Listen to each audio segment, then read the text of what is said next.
کام کرتے ہیں، کبھی کوئی کام اپنے دوست کا کوئی کام کر رہے ہیں اس توقع میں کہ کبھی میرا اب یہ دوست جو ہے یہ بھی میرے کسی کام آئے گا، کوئی بدلے کا ذہن میں، چاہے وہ حساب دوستان در دل والی بات ہوتی ہے، چاہے اس کو آپ اس پہ آؤٹ نہیں کرتے ہیں ان سو مینی ورڈز، لیکن ہوتا ہے یہ۔ اسی لیے بعض اوقات دوست کا کوئی غلط کام بھی کرنا پڑتا ہے۔ سفارش جو دنیا میں ہوتی ہے عام طور پر، اب کیا کیا جائے، دوست ہے کہہ رہا ہے، بات ماننی پڑے گی، ہے تو غلط، وہ اس لیے کہ تمہیں بھی کسی وقت اپنی کوئی بات اس سے منوانی ہے۔ اسی طرح ایک انسان ہے جو اپنے آپ کو 100% انویسٹ کر دیتا ہے اپنی اولاد میں، اس کا جینا مرنا بھاگنا دوڑنا یہ سارا اولاد کے لیے، اولاد کی بہترین تعلیم، اولاد کی تربیت دنیاوی اعتبار سے اونچے مقام پر پہنچا دوں، اور اس امید میں کہ یہ اولاد میرے بڑھاپے کا سہارا بنے گی۔ اور ایسا بھی ہوتا ہے کہ یہ اولاد جو ہے بڑھاپے کا سہارا بننے کی بجائے بسا اوقات سوہان روح بن جاتی ہے۔ واقعات ایسے معاملات دنیا کے اندر ہوتے ہیں۔ ہاں ایک ہستی ایسی ہے کہ اس کے لیے جو کام بھی کرو گے اس کا اجر و ثواب بالکل ری انشورڈ، بالکل پختہ، جس میں کسی شک و شبے کی گنجائش نہیں۔ اولاد تمہیں کیا بدلہ دے دے گی؟ قوم کی خدمت میں لگے رہو گے، قوم تمہیں کیا دے دے گی؟ وطن کی خدمت میں لگے رہو گے، وطن تمہیں کیا دے دے گا؟ ہاں اللہ کی خدمت میں لگے رہو تو اللہ تعالیٰ تمہارے ہر کوشش، محنت، ہر ایثار، ہر قربانی کا پورا بدلہ دے گا۔ واللہ عندہ، اس کو کہتے ہیں اسلوب حصر، اللہ ہی ہے جس کے پاس اچھا ثواب موجود ہے، اور کسی کے پاس ثواب ہے ہی نہیں، دینے کو ہے کیا؟ کوئی کیا دے دے گا تمہیں؟ آپ نے پڑھا ہوگا ہسٹری آف انگلینڈ میں کہ ایک بادشاہ تھا بہت لالچی، اور اس کا ایک وزیر تھا جو بہت مشہور تھا اسی میں کہ وہ ہر طریقے سے جائز ناجائز ہتھ کنڈوں سے لوگوں کی دولت گھسیٹتا تھا اور بادشاہ کا خزانہ بھرتا تھا۔ لیکن بڑھاپے میں آ کر پھر وہ بادشاہ کا معتوب ہو گیا، اس کے اوپر جو ہے بادشاہ کا عتاب نازل ہوا۔ تو اس نے کہا بہت حسرت سے، Had I served God as I served the king، اگر جیسے کہ میں نے بادشاہ کی خدمت کی تھی، اگر میں نے کہیں خدا کی خدمت کی ہوتی تو مجھے اس بڑھاپے کی عمر میں اس طرح ذلیل و خوار نہ کرتا۔ وہ اللہ تعالیٰ جو ہے اس کے لیے جو محنت کی جائے گی یقیناً اس کا بھرپور صلہ مل جائے گا۔ تمہیں ہرگز دھوکے میں نہ ڈالے چلت پھرت ان لوگوں کی جنہوں نے کفر کیا ہے زمین کے اندر۔ ہوتا کیا ہے؟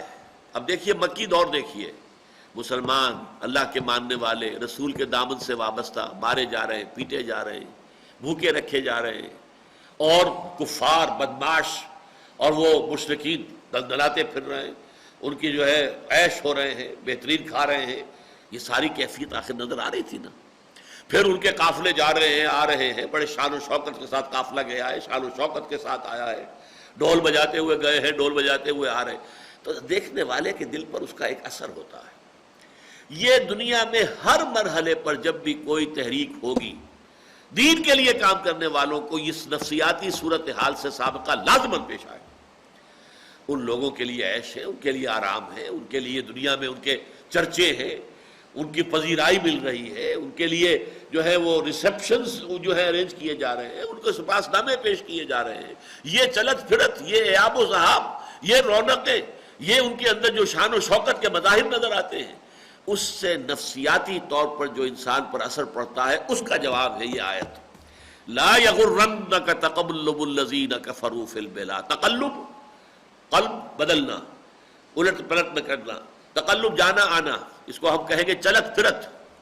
زمین میں، ملکوں میں چلت پھرت، کیسے دندناتے پھر رہے ہیں، کیسے آج یہاں ہیں، کل وہاں ہیں، پرسوں وہاں ہیں۔ ابھی میں چند دن پہلے میں ٹوکیو میں تھا، اس کے بعد پھر میں سول میں تھا، اور پھر میں یہاں آیا تھا، پھر میں نے وہاں کیا ہے، پھر میں پیرس میں تھا۔ آپ کو ایسے لوگ ملیں گے جو بیٹھے ہوئے گفتگو کر رہے ہیں، معلوم ہوتا ہے ان کا ایک پاؤں یہاں ہے، ایک ویسٹ میں ہے، ایک ایسٹ میں ہے تو ایک ویسٹ میں ہے۔ یہ ساری صورتحال، کاروبار ہیں پھیلے ہوئے ہیں، وہاں بھی ہے، یہاں بھی ہے، ہانگ کانگ میں بھی ہے، دبئی میں بھی ہے، اور بھی جگہ پر ہے، پاکستان میں بھی ہے، نہ معلوم کہاں کہاں ہے۔ یہ ساری چلت پھرت جو ہے، تو جو اللہ کے دین کے خادم ہیں، جنہوں نے اپنے آپ کو اس کام میں لگایا ہے، ان کے دل پر اس کا کوئی منفی اثر نہیں پڑنا چاہیے۔ یہ ہے اصل اس آیت کا حاصل۔ لا یغرنک تقلب الذین کفروا فی البلاد، تمہیں دھوکے میں نہ ڈال دے۔ یہ ان کافروں کی دنیا میں، ملکوں کے اندر چلت پھرت، عیاب و ذہاب جو ہے، آنا جانا، شان و شوکت، اس کی وجہ سے دھوکہ نہ کھا جانا۔ متاع قلیل، یہ بہت ہی تھوڑی سی دیر کے لیے بہت ہی حقیر سا برتنے کا سامان ہے. یہ زندگی ہے کیا؟ کتنی ہے؟ کتنی لمبی ہے؟ آج مرے کل جنگ پر لو، کیا پتا ہے، بات ختم ہو جائے گی.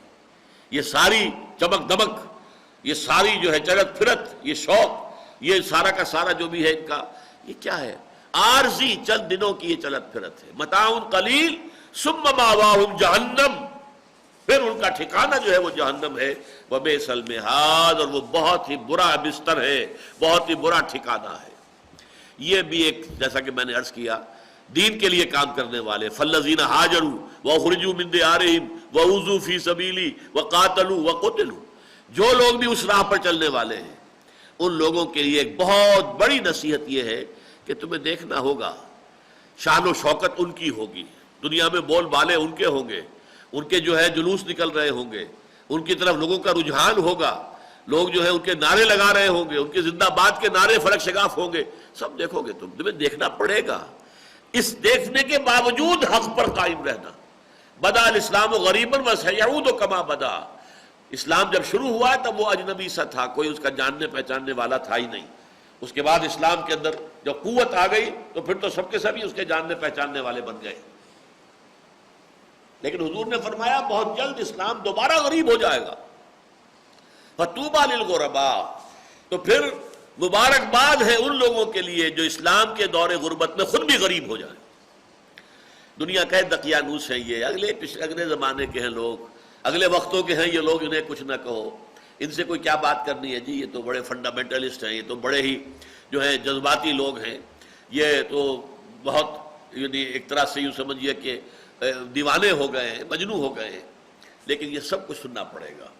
لیکن الذین اتقوا ربہم، پھر دیکھیے وہی پوائنٹ آ گیا، وعدہ جو اللہ کا ہے اہل ایمان سے وہ اصل میں آخرت کا وعدہ ہے، دنیا کا وعدہ لازم نہیں ہے. بے شمار انبیاء گئے، دنیا میں کوئی کامیابی حاصل نہیں ہوئی. انبیاء کیا، اللہ کے بڑے بڑے رسول چلے گئے دنیا سے اور کوئی کامیابی حاصل نہیں ہوئی. حضرت عیسیٰ کو کون سی کامیابی حاصل ہوئی؟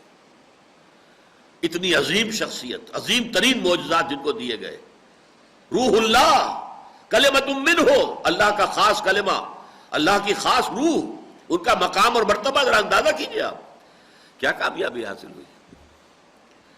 کچھ بھی نہیں. دنیا کی کامیابی کی کوئی گارنٹی نہیں ہے قطعاً.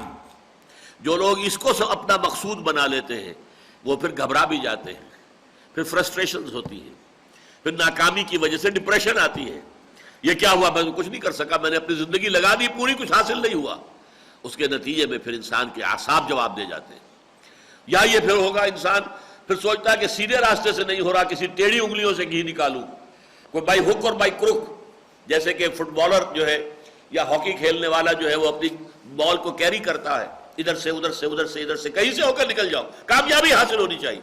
بس یہ سب سے بڑا خناس ہے جو دماغ میں پیدا ہوتا ہے، جس سے تحریکیں برباد ہو کر رہ جاتی ہیں. بہت عرصے کی محنتیں اور کوششیں اور جد و جہد اور دن رات کی جو بھی محنت تھی، نتائج زیرو ہو جاتے ہیں صرف اس وجہ سے کہ آدمی دنیا کی کامیابی کے پیچھے پڑ کر اور اس کو بھی ایک معیار سمجھ لے.